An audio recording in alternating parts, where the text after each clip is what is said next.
dan saya akan memberitakan firman Tuhan yang berjudul Injil yang diperlukan semua orang. Jadi pada saat ini banyak sekali orang gelisah karena Omikron, perubahan yang terjadi.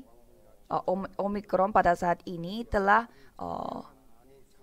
menjadi pandemi yang sangat lebih luas, sangat lebih luas untuk menjangkau orang-orang daripada COVID-19.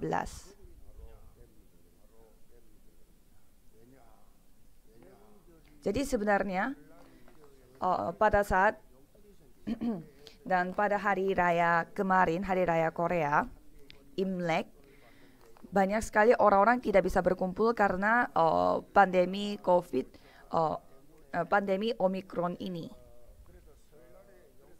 Tetapi di sini yang paling sakit hati pada saat keluarga tidak bisa berkumpul itu siapa yang akan menjadi paling rugi, yaitu anak-anak remnant.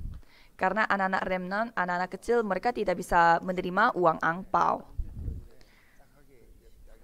Jadi anak-anak remnant pasti mereka sakit hati karena mereka tidak bisa mendapatkan pendapatan yang satu-satunya menjadi momen dalam tahun baru.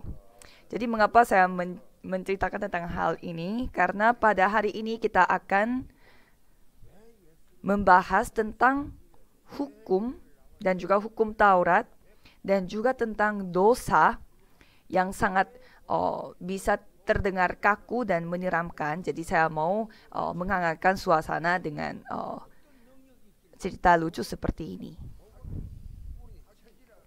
Jadi kalau kita melihat Rasul Paulus itu terus menjelaskan bagaimana caranya kita bisa benar-benar bagaimana bisa kita membutuhkan Injil. Kenapa Injil itu memiliki kemampuan-kemampuan seperti itu? Kenapa orang yang memiliki Injil dapat berubah? Jadi Rasul Paulus menjelaskan tentang hal ini. Jadi untuk menjelaskan kebutuhan kita terhadap Injil adalah kita harus ketahui bahwa karena kita tadinya orang berdosa, oleh karena itu kita sangat membutuhkan Injil. Karena semua dosa-dosa yang kita lakukan pada setiap hari, dosa pribadi maupun dosa yang tidak percaya kepada Tuhan Allah dan dosa meninggalkan Tuhan Allah. Jadi dari Roma 1 ayat 18 dan sampai Roma 3, Rasul Paulus menjelaskan tentang dosa. Dan apa yang dikatakan oleh Paulus, karena semua orang telah berbuat dosa dan telah kehilangan kemuliaan Allah. Jadi di sini tidak ada orang yang terkecuali, semua orang. Tidak ada orang yang terkecuali.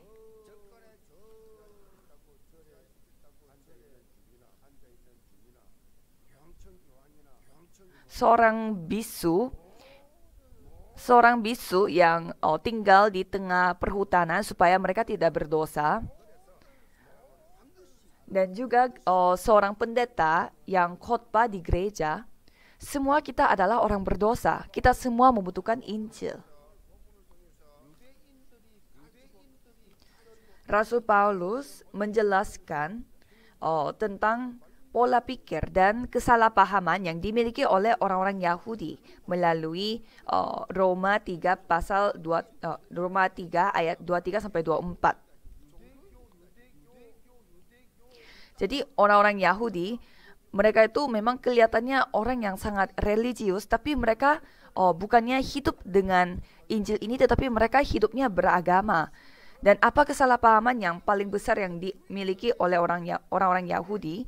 Mereka menilai dirinya adalah rakyat yang dipilih oleh Tuhan Allah. Sehingga mereka merasa diri mereka itu bukan orang berdosa. Jadi mereka berpikir karena mereka menepati hukum Taurat, oleh karena itu mereka memenuhi syarat untuk diselamatkan oleh Tuhan Allah. Jadi kita memiliki syarat. Jadi kita wajar diselamatkan oleh Tuhan.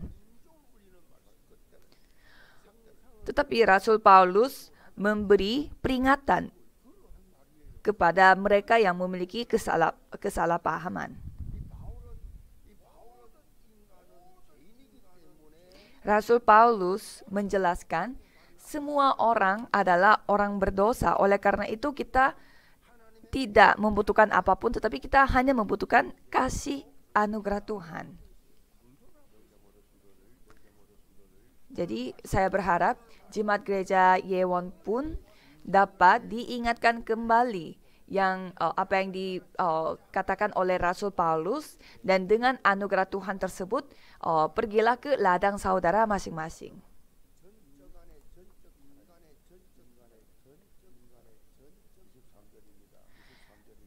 Dan subjudul pertama adalah kerusakan total manusia. Kalau kita melihat ayat 23, di sana mengatakan bahwa semua orang telah berbuat dosa. Kalau misalkan kita membaca ayat ini, mungkin bisa aja ada orang yang sakit hati atau tersinggung karena semua orang itu dikatakan orang berdosa. Jadi tidak ada satu orang pun yang terkecuali. Mereka adalah makhluk yang telah melakukan dosa. Dan kalau kita melihat ayat 10 di sana juga mengatakan tidak ada yang benar, seorang pun tidak. Khususnya Rasul Paulus memakai ayat 18 dan juga memakai ayat-ayat dari Mazmur dan juga Yesaya bahwa manusia itu benar-benar tidak berdaya dan juga sangat menjadi makhluk yang sangat korup dan binasa. Karena mereka terjebak dalam dosa. Sehingga manusia itu dalam satu kata, mereka adalah kerusakan total.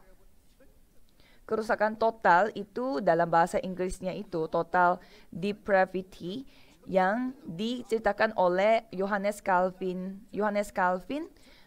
untuk menjelaskan tentang 5 hal mengenai manusia. Jadi nomor pertama adalah kerusakan total. Jadi itu adalah titik pemulaian manusia. Dan Daud pun mengatakan bahwa dari Mazmur 51 ayat 5,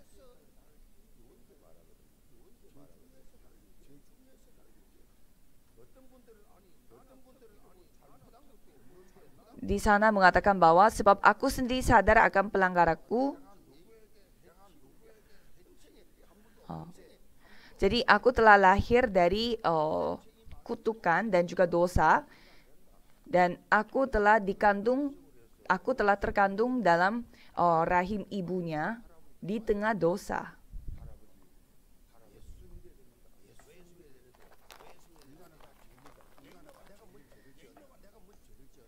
Saya juga pernah dimarahi oleh kakek karena pada saat saya mau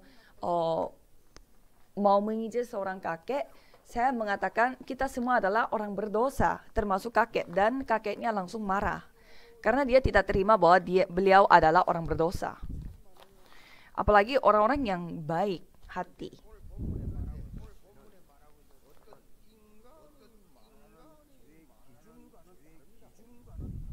Tetapi dosa yang diceritakan oleh ayat hari ini sangatlah berbeda dengan dosa yang sesuai dengan standar manusia. Apakah saudara tahu apa dosa terbesar? Apa itu dosa terbesar yang dimiliki oleh manusia?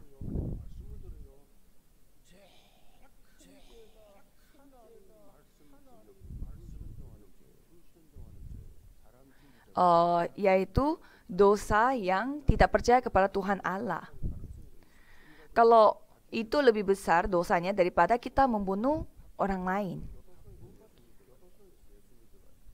Kalau orang yang membunuh orang lain, mereka masih aja ada kesempatan untuk pergi ke surga. Tetapi orang yang tidak percaya kepada Tuhan Allah, mereka tidak berhak untuk masuk ke kerajaan surga. Apalagi orang-orang yang terkenal secara duniawi, mereka meraih begitu banyak penghargaan, dan orang yang berbaik hati, mengabdi orang lain, mengabdi masyarakat. Tetapi kalau misalkan orang seperti itu tidak percaya kepada Tuhan Allah, ya tetap orang berdosa. Jadi apa itu dosa terbesar? Dosa yang tidak percaya kepada Tuhan Allah. Dosa yang tidak mau percaya kepada Tuhan. Itu adalah dosa terbesar. Jadi saudara harus memahami standar dosa.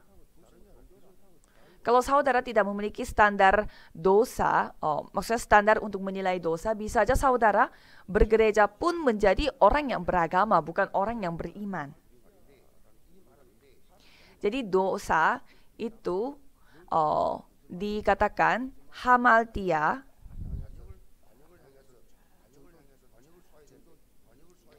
Hamaltia dari kata asalnya, dan itu memiliki arti bahwa sebuah panah itu telah di luar dari sasaran. Jadi hubungan kita bersama dengan Tuhan Allah yang tadinya benar tetapi sekarang telah terpisah, menjadi rusak. Dengan kata lain, dengan dosa Adam, yaitu manusia pertama yang dilakukan di Kejadian pasal 3, hubungan kita yang damai bersama dengan Tuhan Allah telah menjadi rusak. Dan itu dikatakan apa? Dosa asal. Dosa asal atau dosa mula-mula. Itu tidak diketahui oleh orang-orang yang tidak percaya. Dan dosa asal ini, dosa fundamental ini akan turun-menurun di dalam keluarga, dan itu tidak bisa diselesaikan dengan tindakan manusia atau usaha manusia. Ini adalah hal bersifat rohani. Jadi bagaimana caranya orang-orang bisa mengetahui hal ini?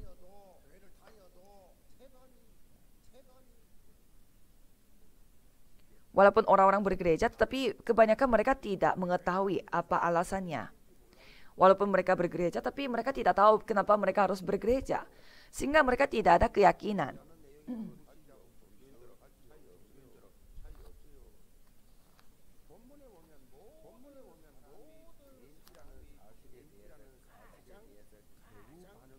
Jadi kalau kita melihat orang-orang yang paling sensitif mengenai identitas mereka sebagai orang berdosa adalah orang-orang Yahudi.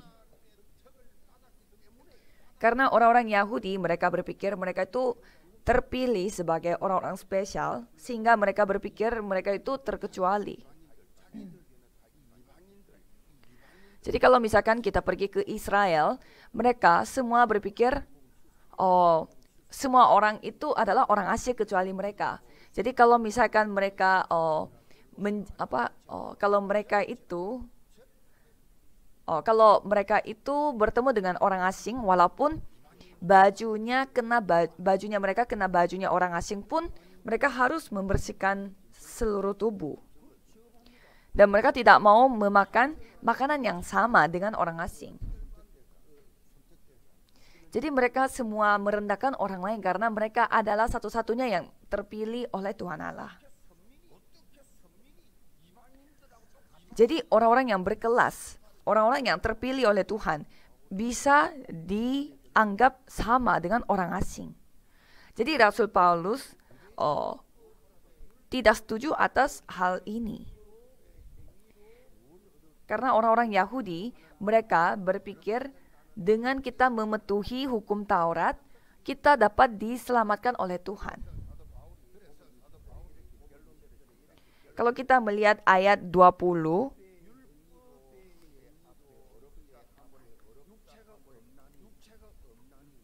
kalau kita melihat Roma 3 ayat 20, di sana mengatakan, sebab tidak seorang pun yang dapat dibenarkan di hadapan Allah oleh karena melakukan hukum Taurat, karena justru oleh hukum Taurat orang mengenal dosa. Jadi sebenarnya hukum Taurat itu apa? Supaya itu berfungsi untuk menyadarkan kita bahwa kita tidak bisa menepati hukum Taurat tanpa anugerah Tuhan Allah. Jadi ini bukan solusi untuk menyelesaikan masalah dosa. Tetapi orang-orang Yahudi mereka salah paham. Salah pahamnya secara dalam dan secara besar. Jadi kalau misalkan orang-orang tidak mematuhi peraturan, apa yang terjadi? Ya akan pergi ke penjara kalau memakai standar dunia. Mengapa? Karena mereka tidak mematuhi hukuman yang berlaku di negara Korea. Jadi kalau misalkan negara Korea, mereka tidak menentukan hukum. Kalau mereka tidak menentukan hukum bahwa itu adalah dosa, ya walaupun menurut kita itu berdosa, tetapi ya tidak pergi ke penjara. Jadi mengapa kita menentukan hukum? Supaya kita bisa menilai apakah itu dosa atau tidak. Jadi kalau itu dosa sesuai dengan hukum, ya itu berdosa. Tapi kalau misalkan tidak berdosa secara hukum, ya kita tidak berdosa. Makanya semua orang bilang mau nuntut pakai hukum. Hukum yang berlaku.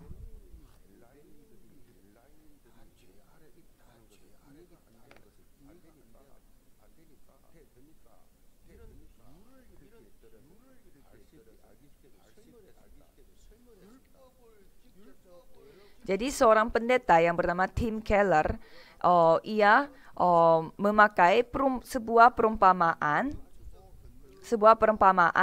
supaya orang-orang bisa memahami bahwa orang-orang Yahudi, orang-orang Yunani, kita semuanya adalah orang berdosa. Jadi katanya, orang yang mau menepati hukum Taurat dan mau dibenarkan oleh Tuhan itu seperti orang yang mau menyeberangi samudra. Jadi di sini terdapat tiga jenis orang. Orang yang sama sekali tidak bisa berenang, dan ada orang yang suka dengan berenang dan pintar berenang. Dan satu orangnya lagi adalah seorang atlet yang mewakili negara, yaitu atlet dalam renang. Tetapi pada akhirnya hasilnya itu semuanya sama. Kalau mereka memasuki samudra, ya mereka akan mati. Kalau orang pertama, mereka sekali masuk ke samudra, ya dia akan langsung mati. Tetapi kalau orang yang kedua, ya karena dia pintar berenang dan juga suka berenang, mungkin berenang 1 kilometer, tetapi pada akhirnya dia akan tenggelam. Dan walaupun seorang atlet yang pintar sekali berenang sampai dia bisa mewakili negara, tetapi tidak sampai 4 kilometer dan pasti dia akan kecapean, dan mungkin kalau 6 kilometer pasti dia akan bisa tenggelam. Jadi walaupun kemampuan mereka untuk berenang itu setiap orang berbeda, tetapi ya tetap mereka semuanya tidak bisa menyeberangi samudra. Jadi artinya dengan hukum Taurat kita tidak bisa dibenarkan. Jadi walaupun orang-orang menegaskan bahwa mereka adalah orang benar, tetapi tetap mereka itu berada di bawah pengaruh dosa.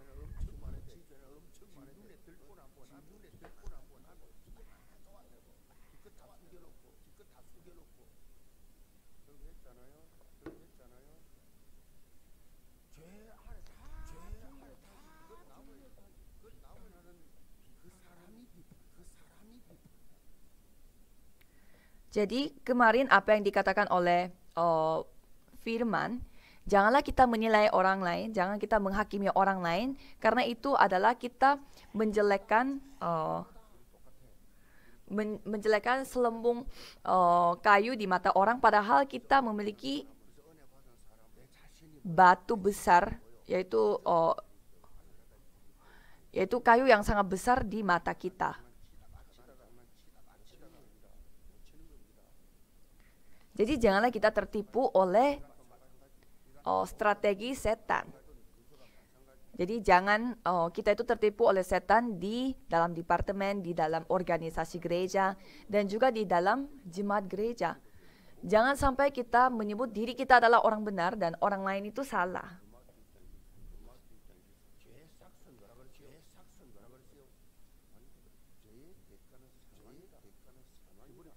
Jadi apa yang dikatakan oleh Tuhan yaitu upah dosa adalah maut. Jadi seharusnya kita akan dihakimi oleh Tuhan Allah setelah kematian kita. Dan di Ibrani 9 ayat 27 di sana mengatakan sama seperti manusia ditetapkan untuk mati hanya satu kali saja dan sesudah itu dihakimi. Kalau kita mati, bukannya itu selesai begitu saja, tetapi kita akan menghadapi penghakiman.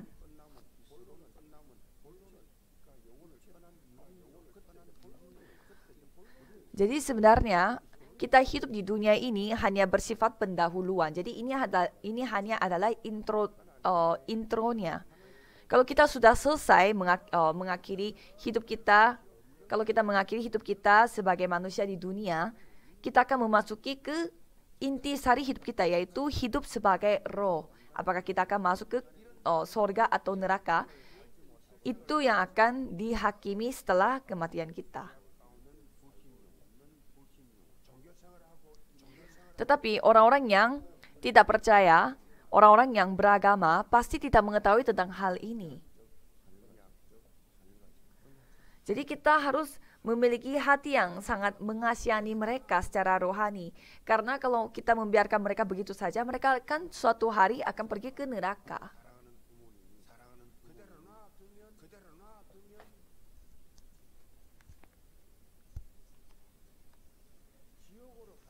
Kalau kita membiarkan mereka hidup seperti itu, ya mereka akan pada akhirnya pergi ke neraka.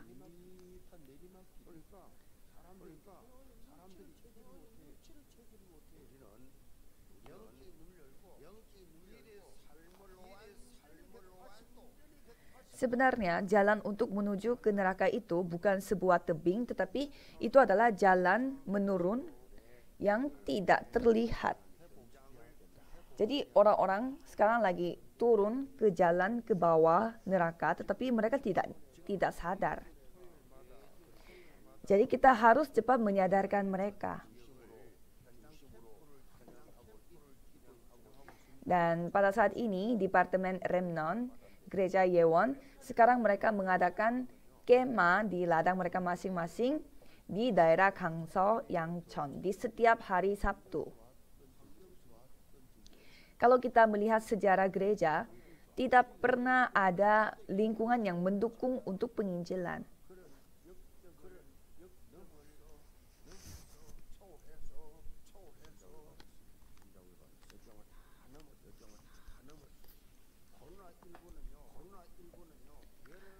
Jadi sejak gereja mula-mula, mereka selalu difitnah dan juga dianiayai oleh masyarakat dan juga oleh sosial. Jadi COVID-19 pun ya sama. Apalagi sekarang adalah zaman di mana terjadi metaverse. Jadi semua orang dapat melakukan apapun di sebuah tempat yang bukan secara offline, yang bukan tempat offline. Jadi dimanapun kita bisa bertemu. Jadi kita harus memakai strategi di mana kita itu sebenarnya ketemu online, tapi seolah-olah itu adalah ketemu offline.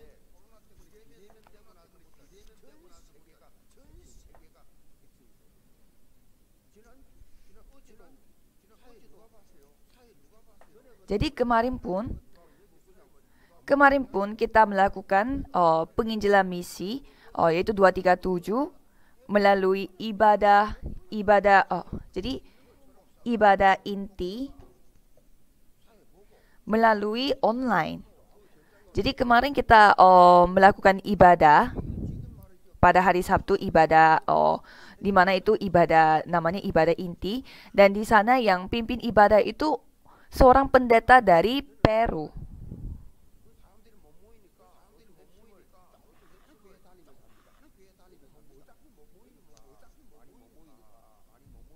Jadi walaupun pendeta Peru itu nggak ada di Korea, tapi kita terasa mereka tuh ada di tempat ini.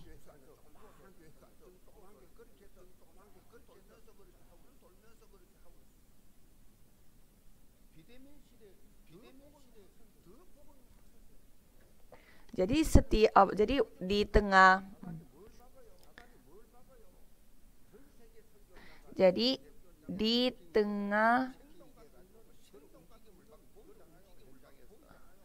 Jadi di tengah zaman di mana kita melakukan segala sesuatu secara online, tetapi segala sesuatu secara online, sehingga kita semuanya terasa kita tuh terkoneksi satu dengan yang lain.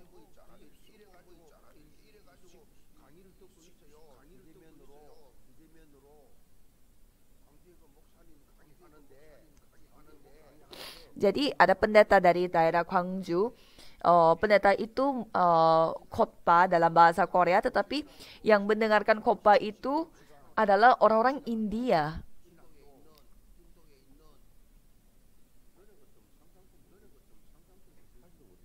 Jadi jadi kita bisa melakukan segala hal ini karena berkat Tuhan Allah. Jadi jadi malah pandemi COVID-19 itu menjadi alat supaya kita bisa mengembangkan pertemuan online seperti ini. Bukannya secara manusiawi tapi secara rohani juga, seperti ibadah online.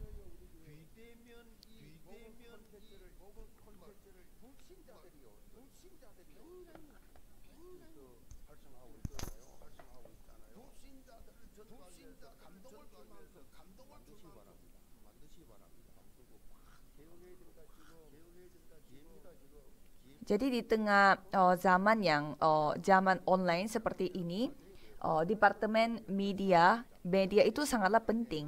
Jadi konten Injil ini harus ditonton oleh orang-orang yang tidak percaya sehingga mereka itu dapat tersentuh olehnya.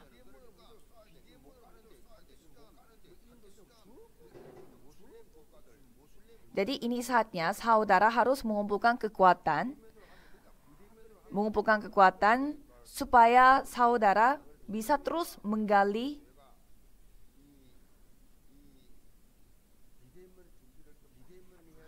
supaya kita terus menggali supaya kita bisa menjamah jiwa-jiwa.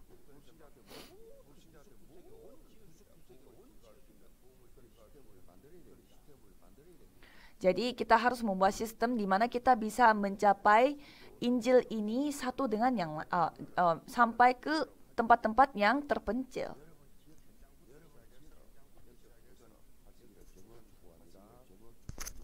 Jadi saya memberkati saudara sekalian supaya saudara bisa tantang secara rohani, supaya saudara bisa diberkati oleh Tuhan.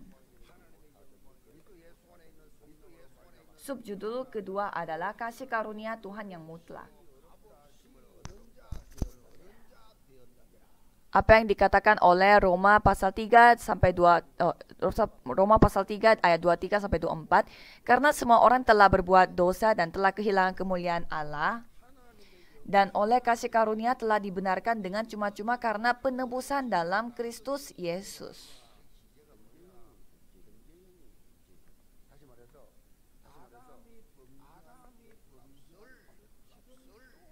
Jadi di sini maksudnya apa?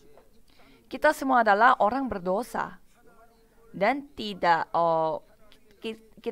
telah kehilangan kemuliaan Allah. Tapi kalau kita melihat tata bahasa yang dipakai dalam ayat 23 ini, itu di mana tata bahasanya itu sedang berlaku.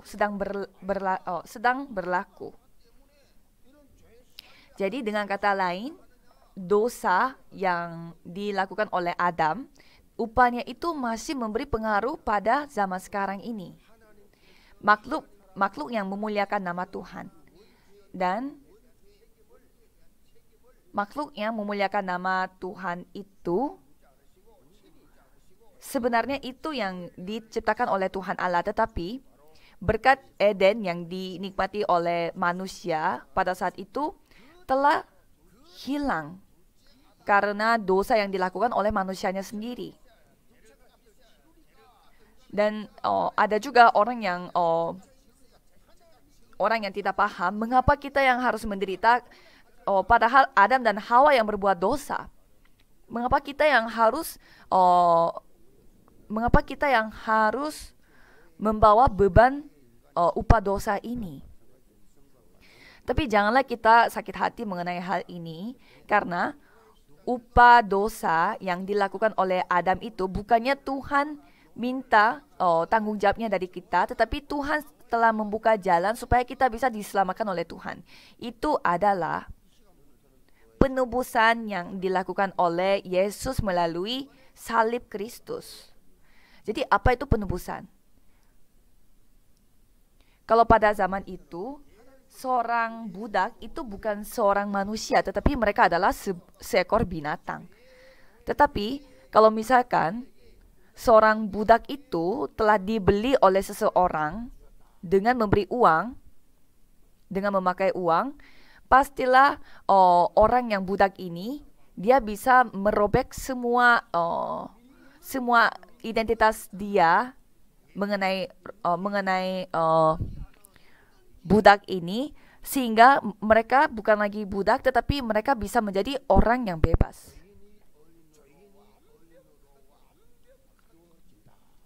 Dan orang yang membeli budak itu, kalau dia merobek identitasnya itu tersebut, ya budak itu bukan lagi budak, tetapi ia telah dibebaskan. Jadi ia telah menjadi manusia.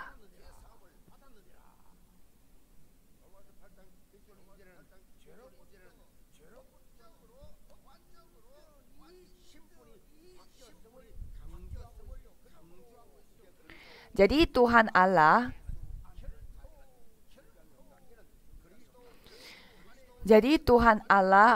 telah diberkati oleh Tuhan Allah telah membebaskan kita dari segala dosa.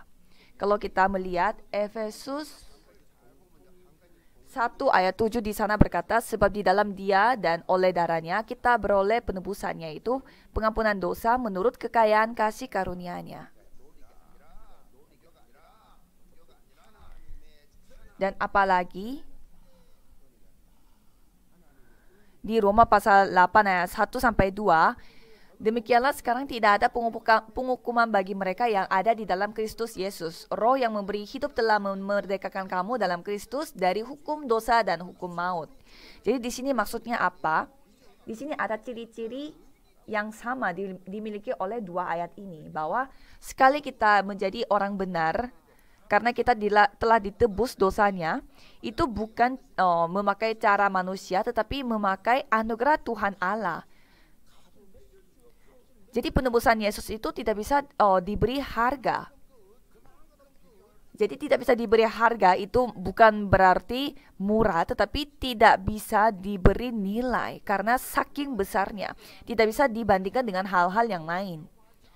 Oleh karena itu, Tuhan tidak meminta perbuatan atau kelakuan tertentu supaya manusia lakukan itu, tetapi hanyalah terimalah anugerah yang datang dari Tuhan Allah yang bersifat mutlak. Jadi kita menjadi anak Tuhan dan memperoleh kehidupan yang kekal hanya melalui anugerah mutlak.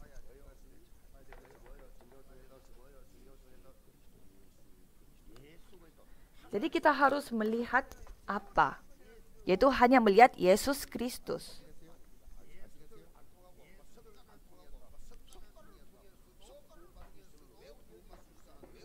Ya, kalau misalkan kita bisa diselamatkan melalui perbuatan manusia, untuk apa kita lagi berkumpul di gereja? Jadi bukan melalui Maria, bukan melalui manusia. Jangan kita menduakan hatinya, hanya Yesus Kristus. Hanya di dalam Yesus Kristus. Kalau di dalam Yesus Kristus, kalau bukan di dalam Kristus, kalau bukan di dalam Yesus Kristus, tidak ada keselamatan yang lain. Katanya ada yang namanya picketing. P itu dalam bahasa Koreanya itu darah, dan ketting itu diambil dari tiketing. Jadi maksudnya tiketing yang berdarah katanya. Katanya pada saat ada konser penyanyi atau misalkan penyanyi idol di Korea Selatan, katanya susah sekali untuk mendapatkan tiketnya. Sehingga tiket yang tadinya harganya cuma puluhan ribu won, itu naik harganya sampai jutaan won. Karena susah sekali untuk mendapatkan tiketnya. Tetapi kalau untuk tiket memperoleh keselamatan itu gratis dan secara cuma-cuma, karena Yesus Kristus telah menyelesaikan semua dosa kita, telah menebus semua dosa kita itu di atas kayu salib. Dan kita adalah makhluk yang hidup di dalam anugerah mutlak seperti ini. Oleh karena itu, kita janganlah khawatir, gelisah, takut. Jangan tertipu oleh lingkungan. Saudara jangan lupa bahwa saudara itu sedang lagi duduk di mana. Saudara sedang duduk di tempat anak Tuhan. Jadi janganlah takut. Kalau kita mati, ya akan pergi ke sorga. Amin. Jangan tertipu oleh lingkungan. Jangan tertipu oleh situasi. Jangan tertipu oleh kondisi.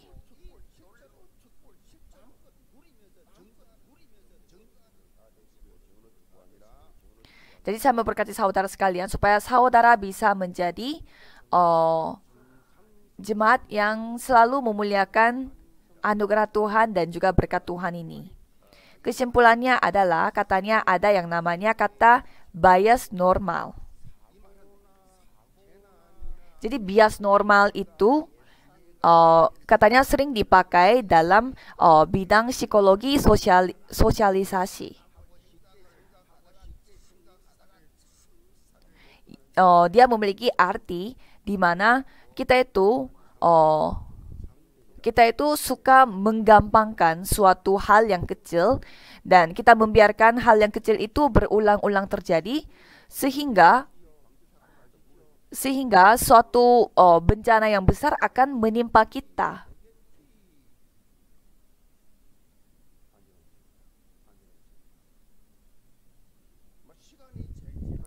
Jadi orang-orang suka menggampangkan masalah supaya dengan cara masalah itu dibiarkan begitu saja dan pada akhirnya masalah besar itu datang kepada dia.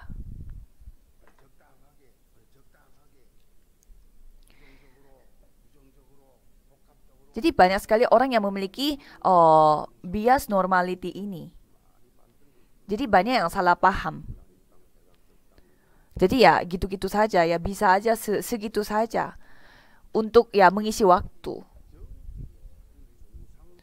Kalau di dalam rohani hidupnya seperti itu,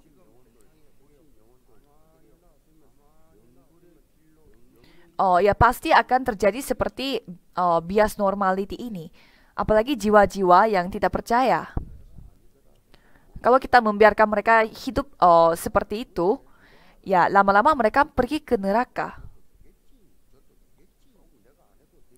Ya pasti suatu hari orang pasti akan menjangkau, ya pasti adalah orang yang mau menginjili mereka. Karena misalkan kalau kita mau menyampaikan Injil kepada mereka dan mereka menolak, pasti aku merasa ya rugi karena saya yang merusak hubungan kita dengan membicarakan Injil. Karena kita ketakutan kalau kita menginjil dan orang itu tidak suka sehingga kita jadi hubungannya tidak enak.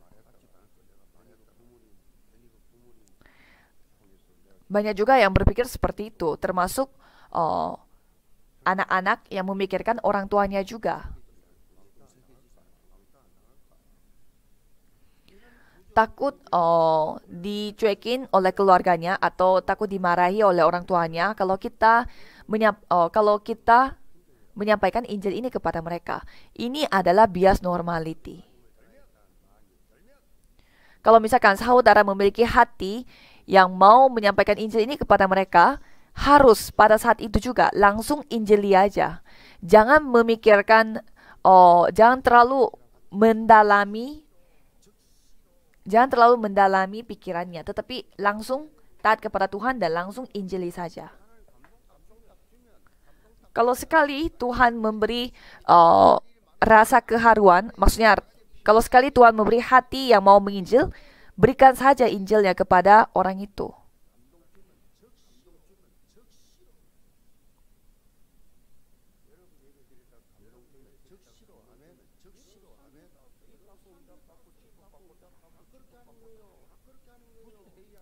Jadi kalau saudara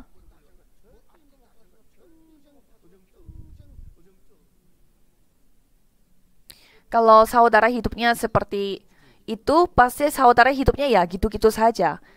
Panas juga tidak, dingin juga tidak. Hidupnya ya begitu-begitu saja. Kalau gitu Tuhan firman mengatakan akan dimuntahkan kembali. Kita tidak tahu kapan hidup kita akan berakhir. Tidak ada orang yang ketahuinya.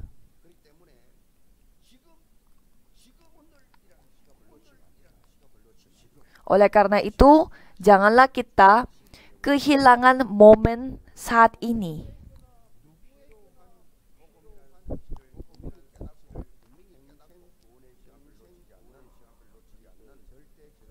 Jadi saya memberkati saudara sekalian supaya saudara bisa menjadi murid Kristus mutlak yang tidak pernah kehilangan momen saat ini. Mari kita berdoa. Tuhan, masih banyak sekali orang-orang di luar sana yang belum menerima Injil, belum mengenal Injil. Masih banyak sekali jemaat yang tidak hidup beriman, tetapi malah mereka hidup beragama. Dan masih juga di luar sana jiwa-jiwa yang tidak pernah mendengar kasih Tuhan Allah. Biarkan kami yang menyampaikan Injil ini kepada mereka. Dalam nama Tuhan Yesus Kristus kami berdoa. Amin.